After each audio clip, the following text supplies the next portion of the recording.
Приготовив такую домашнюю сгущенку однажды, вы навсегда забудете про ту, что продается в магазине. Мало того, что это просто и быстро. И даже дело не в том, что сделать ее можно всего из 3 ингредиентов. Самое главное, вы можете регулировать количество сахара. И больше никакой приторно-сладкой сгущенки, от которой чуть ли не сводит зубы. Ну что, давайте приступим.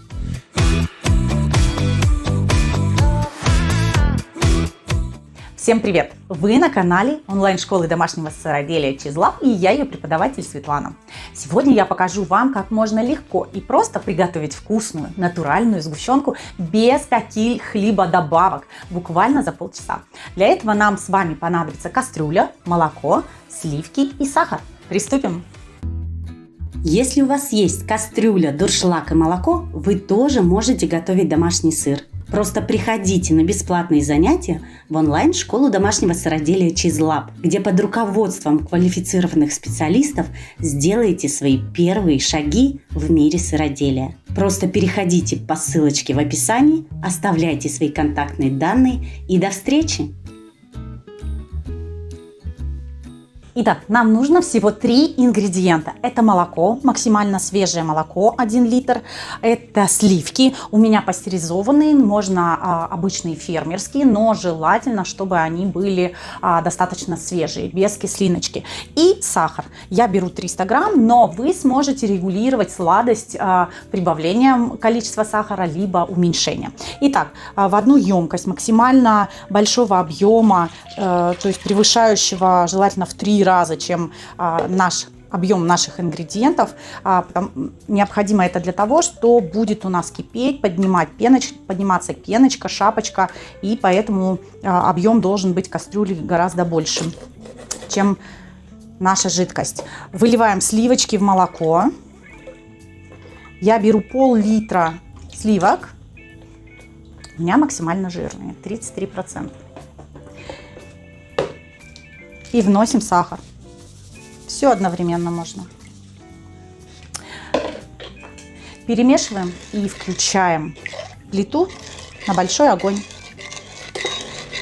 Включаем нагрев и начинаем мешать.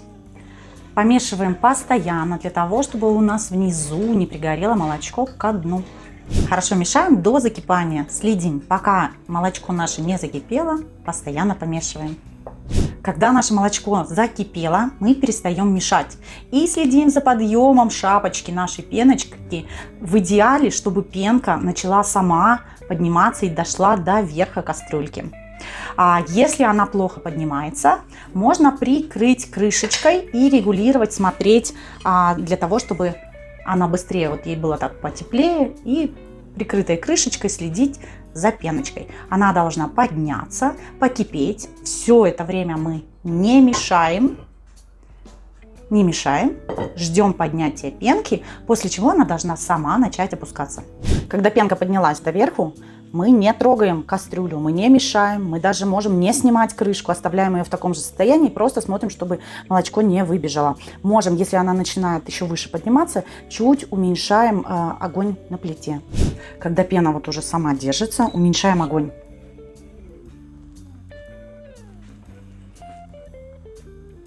И ждем, когда она начнет опускаться. Цвет пены во время кипения начнет меняться, начинает становиться более желтым. Это говорит о том, что вот она уже проваривается и готова сгущаться. Все, когда пена осела, мы уже видим, что получается такая достаточно густая, желтая масса. Можно останавливать на более ранней стадии, когда еще светленькая, беленькая. Но я вот люблю погуще, поэтому все, я выключила плиту. И сейчас мы будем просто это остужать. Сдвигаем плиты и остужаем.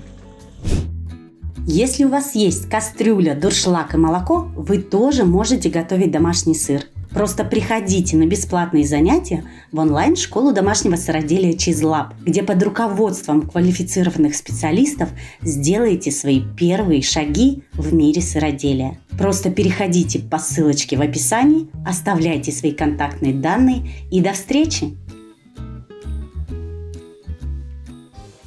Вот и приготовили мы с вами сгущенку. Одну часть я сняла чуть раньше, когда она стала уже такой однородная. Она достаточно жидкая, светлая, очень классная, вкусная. Но одну часть я доваривала. И чтобы она получилась достаточно густая, такая карамельного цвета, уже она муссовой консистенции, которую очень классно использовать даже в выпечке, различные кремы на торт и так далее. И даже просто так ее ложечкой кушать. Но она уже такая с более карамельным таким вкусом. Ну что скажете? Что проще? Собраться и сходить до магазина за баночкой сгущенки или приготовить сгущенку все-таки самому? Лично я всегда за то, чтобы питаться только натуральными продуктами. Да и покупная сгущенка для меня слишком сладкая, я уменьшаю сахар. Если это видео было для вас полезным, обязательно ставьте лайк. А я пойду накрывать стол к завтраку со сгущенкой. И помните, сыроделие – это творчество, и это не только про сыр. Давайте удивлять близких вместе. Всем пока-пока!